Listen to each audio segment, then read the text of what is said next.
This video is to go through good gates integration and design parameters for using our good gates on various cab configurations. We'll run through a few details in this video to help designers and various manufacturers that are trying to build cabs that will use the good gate product. We'll be going through a number of things related to CAD that may be useful. If you need a CAD model, please contact GoodGate and we will provide one. So we'll break right into it. The GoodGate product is essentially a 4-panel arrangement gate that has an upper track, as you can see in this video right here. So this upper track is staggered both in the vertical and horizontal direction. You can see it in the side view here, and has a set of roller wheels on each panel that then translate across the track. It has a lower track that is also integrated into the carriage. You can see that there is actually a cutout on the bottom. So you have a support floor down here, and then you have typically a subfloor of some kind that is roughly 0.625 or 5/8 inch thick. So that's your finished flooring.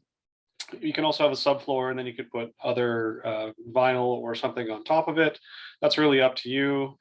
One of the benefits of the GoodGate design is that flooring can be a little bit more flexible than other types of gates, because there is a cutout on the bottom side of each panel that allows for some flexibility. The dimensions of this lower track is often something that people want to know about. And you can see here that if you were to measure this, it works out to, let's measure it side to side. So we go from there through to there. You can see it's 2.281 inches. And then if you measure it from top to bottom, you can measure that dimension, and that's 5/8 of an inch.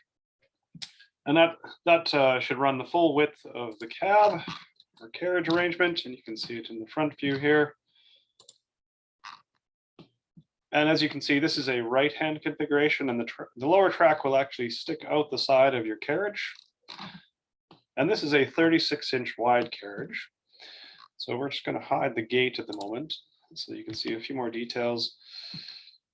Or actually, sorry, this is a 40-inch wide carriage. So you can see there's a return wall over here.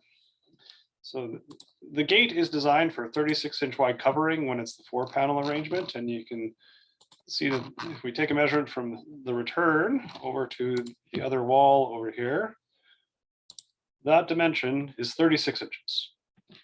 So the GoodGate product has a little bit of safety margin on the gate itself, so that 36 has plus a little bit when you fully deploy the gate. But as you can see, on a 40-inch wide carriage, if we were to measure this top up here, this is 42 with a 1-inch wall on either side. So 40 inches on the interior. And then you have a return, which is this piece here, you can see. And on the interior, it would be 4 inches. On the exterior, if we measure it, it has that 1-inch wall. So if you measure from here to here, that is 5 inches. So if you want to do a varying width of carriage, depending on what you're trying to achieve for your flooring area and what shaft space you have, you can make this return wider or shallower. Now, if you're moving into a 36-inch wide carriage, now that return will protrude out the other side rather than protruding into the carriage. You can see here it will protrude out the backside, and the whole reason for that is that you're trying to avoid anybody being able to reach in or from the inside of the cab and around, because this last panel gate here will move outside of the carriage. So you need a return that goes out the backside into your shaft space, just like that. And again, you can make this basically as long as you want. This image here just shows it as roughly 2 inches protruding at the back, and that way there's no ability for somebody to get their fingers in behind there. So this is the 36-inch wide, and if we measure this one, you can see that. So if it go wall to wall, if you're doing a bit of a smaller shaft, so you can see there that one is 36 inches wide. So in this case, we'll just, now we'll talk about the upper track. You can see the upper track here is mounted to the ceiling, and it's the top side of the ceiling. So this is a little different than some of your accordion gate style arrangements. And there is a cutback on the top up here. So this is to enable the panels to move freely through, as you can see, if you look at it from the right hand side here. These panels all have to move and translate across the ceiling, so you need this cutback. So the good part is that cutback is exactly the same length as that lower track. So you can see it's 2.275 or 2.28 inches. So what that means is that this surface here, this front edge of the cutback, should be directly in line with this surface here. So those two surfaces should be aligned. And that way you don't have to think too much about, you know, how far apart they should be. Like if you put a level between those two surfaces, it should be bang on. So that little cutout there, you basically have your slam post wall, which is, depending on what your terminology, this could be daylight line or it could be slam post wall. Daylight line would indicate, you know, your door matches up perfectly with that edge. Sometimes it doesn't, and then some people call it the slam post as opposed to the daylight line. We'll use either in this case. If you're trying to line up your upper track, you can see that there is an offset between this wall and this leading edge of the upper track. So if you were to measure that, it's 0.5 inches. So you want 0.5 inches or half an inch between your daylight line or your slam post wall and where this track starts. And that allows to have full retraction, as you can see over here, into the pocketing area. And that's important if you're trying to get a full clean look on that 36-inch wide carriage. Now, if you're running with that 40-inch, you have a little more flexibility. You know, maybe you don't need to get that quite as accurate, but that's the general rule of thumb, is half inch off of wherever your slam post or where you're going to hit the wall. Now, in some cases, this wall won't line up with your doorway, in which case you may have to put a return on this right-hand side over here to make up your daylight line from wherever the carriage wall sits relative to your doorway. That isn't indicated here, but you can do that in your design work. Essentially, the daylight line on the door should line up with where the carriage is in most cases, but not every manufacturer does that. As you can see, this is a collapsed version or showing the collapsed version of the gate here. So if we look at it from the top, you can see how that it all joins together and slides together. So if we wanted to take a look at that, you can see they all nest together. And if we want to measure what the pocketing dimension is, we can do that here. So we'll take this surface at the front, we'll measure it to the back side. Look at it in the top view.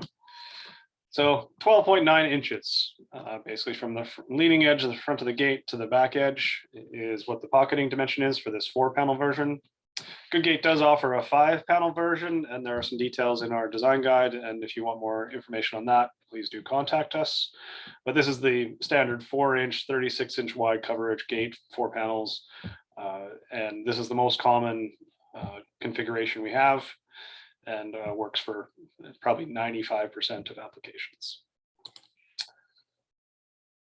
So that upper track, you can see, also has some what we call Z brackets here, and that is in our installation manual. That's not really important for this, but you can see there is a mounting arrangement where you screw into the top of the carriage with the track itself, and then you have these Z brackets to do reinforcement of this top edge to do any kind of support for flex, and if someone pushes on the gate and things like that, then it's extra safety.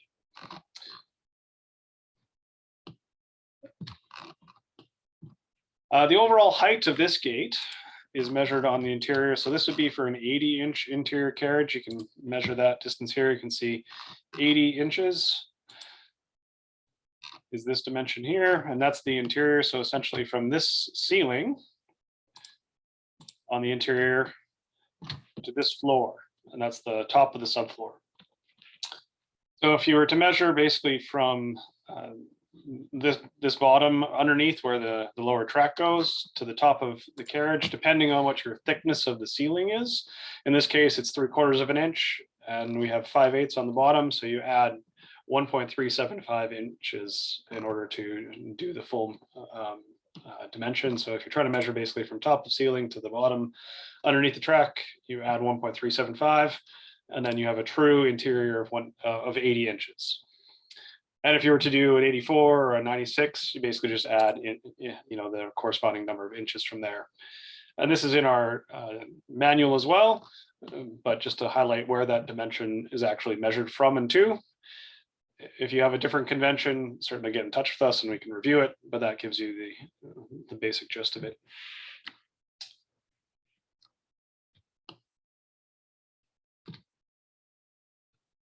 Other than that, those are the big and important dimensions. This has just been a quick run through. If you need a CAD model again in order to do the full integration, we're happy to provide that.